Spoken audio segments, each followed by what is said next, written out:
As we mentioned earlier in the week, we're racing the UK to see if we can get to 200,000 subscribers before they finally get round to leaving the EU. Based on today's video, you'll see the UK isn't actually really doing that well, and this week you guys have helped us absolutely smash it, so why not help us cross the line and drop us a subscription? Hey, and welcome to this Brexit Explained video. I'm currently away from my normal working area, and as such I don't have any audio equipment with me, and I'm sure this audio coming straight from my MacBook probably isn't that nice to listen to. So I'm going to hand over to Ross, who's going to be doing the narration on this video. He sounds kind of the same as me anyway, so hopefully you won't notice a difference. So today, Theresa May held a third vote on her deal. Yes, May's deal got to the House for a third time. Before we talk through what happened today, let me give you a real quick recap. May reached a deal with the EU at the end of 2018. She brought it to the House for the first time in January 2019. You'll probably remember that vote as the biggest failure for any government in the UK history. It was a spectacular failure for May, with her deal not even getting close to passing. So May went back to the EU to get her deal amended. She managed to get some very minor amendments made to the deal, but nothing substantial, and it wasn't enough to convince MPs.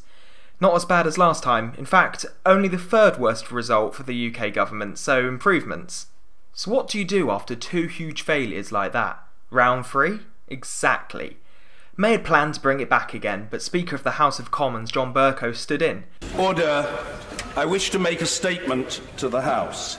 Members on both sides of the House, and indeed on both sides of the Brexit argument, have expressed their concerns to me about the House being repeatedly asked to pronounce on the same fundamental proposition. The 24th edition of Erskine May states on page 397 that, and I quote, "A motion or an amendment which is the same in substance as a question which has been decided during a session may not be brought forward again during that same session." We discussed this in depth in a video last week, but Bercow referred back to an old parliamentary rule which said that the government wasn't allowed to bring back the same thing time after time. May also announced earlier in the week that if the UK accepted her deal, then she would resign as Prime Minister. Again, there's a video on that too. We made a lot of videos this week, so if you want to know it, we've probably covered it. Anyway, May's deal went back to the House yesterday, and she was hoping for greater success. Well, not quite her whole deal, because of what Bercow said about her not being able to bring the same thing back again. This time she only brought back the legal bit of the withdrawal agreement without the political declaration. This meant she was allowed to bring it back, but the vote technically wasn't a meaningful vote. If it went through, May's deal technically wouldn't have been approved. This is because a meaningful vote, i.e. one that would ratify the withdrawal agreement, has to be on the withdrawal agreement as a whole. However, she was thinking that if she could get the agreement through without the political declaration, this would allow her to bring the whole thing back to later next week and get it properly approved. There's a question as to whether this is even legal. The legally binding bit of the withdrawal agreement makes constant reference to the political declaration and vice versa. They don't even really make sense on their own. Regardless, the vote was held yesterday and MPs voted on May's deal again. Before the vote, she was obviously encouraging MPs to support the proposal. Prime Minister!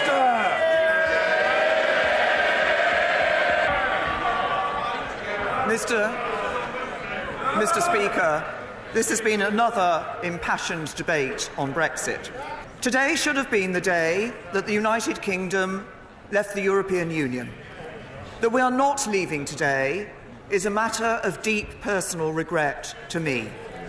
But I remain committed to the United Kingdom leaving the European Union, and that is why I brought this motion to the House today.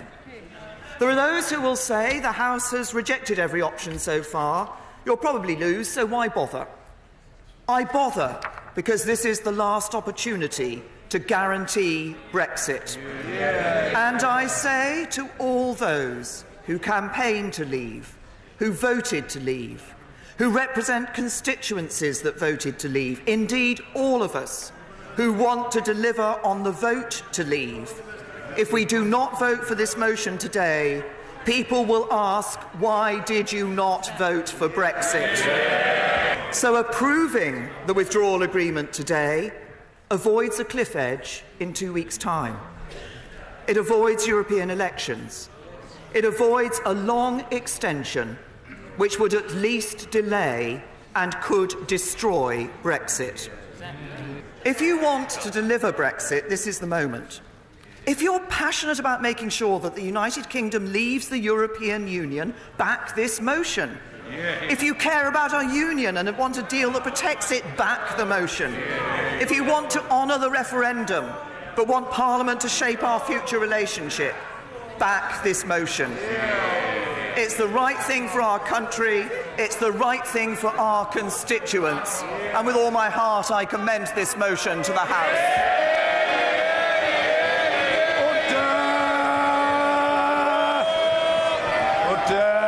The question is as on the order paper. As many as have that opinion say aye. Aye! Of the contrary, no. No!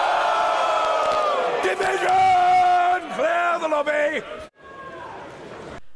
So, from the title of the video, you already know what happened, so we can't really drag this one out to build tension.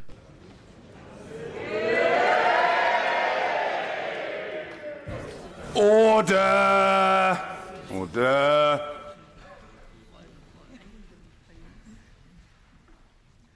The ayes to the right, 286. The noes to the left, 344. As they just announced, the results were slightly better than before. This time it only got rejected by 58 votes, a slightly more respectable result if you ignore the twice it's already failed. This time there were 344 votes in favour and 286 votes against, so a defeat of 58 votes. This means that she still needs 30 MPs to change their mind if she's going to get it through. In fact, while there was some movement since MV2, which was a defeat by over 100 votes, this wasn't a good result for May. Point of order, the Prime Minister. Point of order, Mr. Speaker. Mr. Speaker, I think it should be a matter of profound regret to every member of this House that once again we have been unable to support leaving the European Union in an orderly fashion. The legal default now is that the United Kingdom is due to leave the European Union on the 12th of April, in just 14 days' time.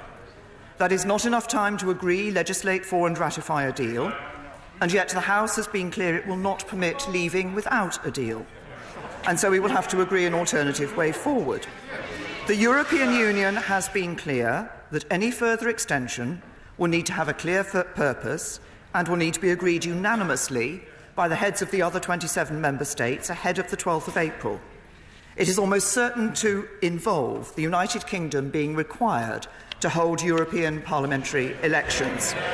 On Monday, this House will continue the process to see if there is a stable majority for a particular alternative version of our future relationship with the EU. Mr. Speaker, I fear we are reaching the limits of this process in this House. This House has rejected no deal. It has rejected no Brexit. On Wednesday, it rejected all the variations of the deal on the table. And today, it has rejected approving the withdrawal agreement alone and continuing a process on the future. This government will continue to press the case for the orderly Brexit that the result of the referendum demands. So as you know, May promised to resign if her deal went through, which magically persuaded Boris Johnson to change his mind and vote for the deal, as well as prominent Brexiteers such as Jacob Rees-Mogg. You might think that this is good news for May, and in a way it sort of is. 3 more MPs voted for her deal. However, the bad news is that these 3 failed to bring that many members of the ERG with them. May was hoping that the rest of the ERG would follow, and that getting Johnson and Rees-Mogg on side would prompt somewhere between 40 and 50 ERG members to vote for her deal, but nowhere near that many followed suit. May was also hoping that some more Labour MPs might vote for her deal this time around.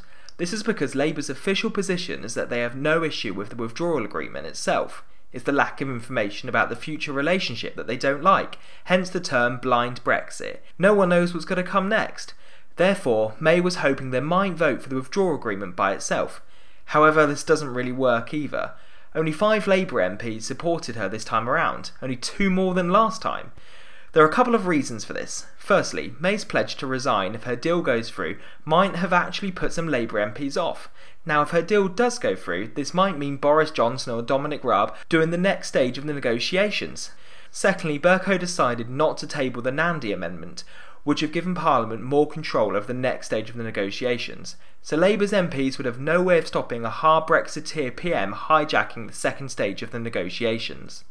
You'll remember that on Wednesday, MPs had control of Parliament's schedule. They used the time to schedule a series of indicative votes, and they also set up another round of indicative votes for Monday the 1st of April. It's possible that there might be a conclusive result out of those votes. If that happens, and if May approves of Parliament's plan, then the government will try to implement the decision. This will very likely require a longer extension to the deadline. We'll be doing a video on exactly what that means, so stay tuned. If MPs can't agree to any plan during the second round of indicative votes, then the UK can either just accept a no-deal Brexit and leave on the 12th of April, request a further extension, or cancel the whole thing by revoking Article 50.